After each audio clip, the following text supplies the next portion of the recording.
Social media does not replace traditional reporting. You still have to make the phone calls, get on the street, talk to people, build sort of your network and build sources up. But it can be a great asset, especially in breaking news situations or as a way to monitor the community. So definitely see it as, an asset in your toolbox, not your new toolbox. So there are a couple places that I think social media can be particularly helpful. One of them is for finding people who I say are off the books.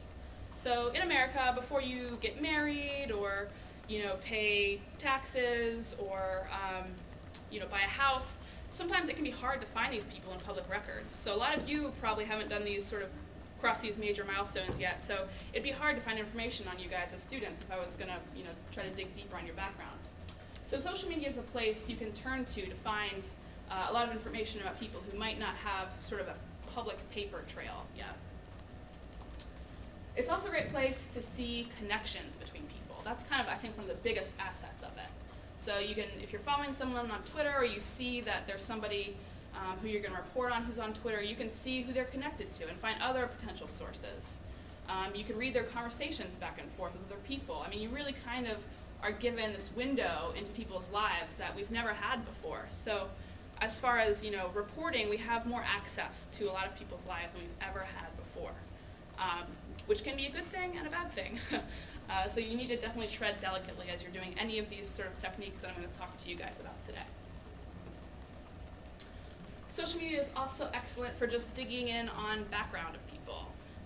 Your Facebook page probably spans back to, I don't know, your freshman or sophomore year of high school, but even before that, I don't know when it really kicked up.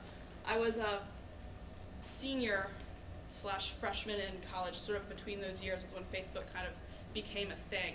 And actually I remember I was going to high school here and I took a class at Elon and I had a .edu email address, which meant I could get on Facebook before all my friends could.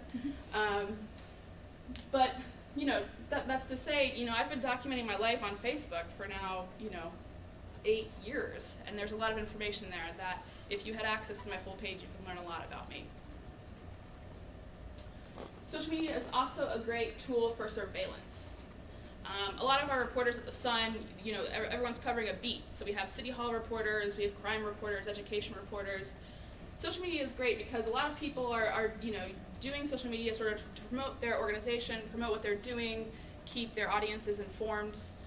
So you can use sort of these public accounts to sort of keep track of your beat.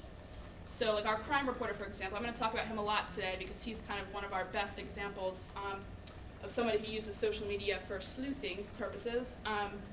He has a list on Twitter of all of the public firehouses, police departments,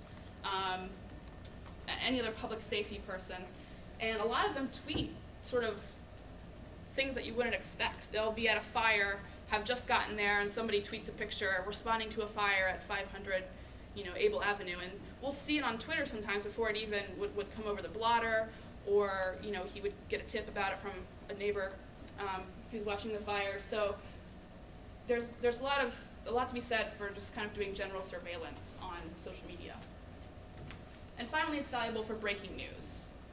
Obviously, as more and more people have smartphones, people are sharing information about what's going on around them at all times. So we use this a lot for like traffic, for example. So we'll see, we have a couple, we monitor all the major roads in the area, and if all of a sudden a bunch of people are tweeting about a certain road, we'll kind of check in and see what are they tweeting about, because sometimes there'll be a traffic accident, a traffic jam that we might not have heard about yet, but we'll see people who are already talking about it on social media.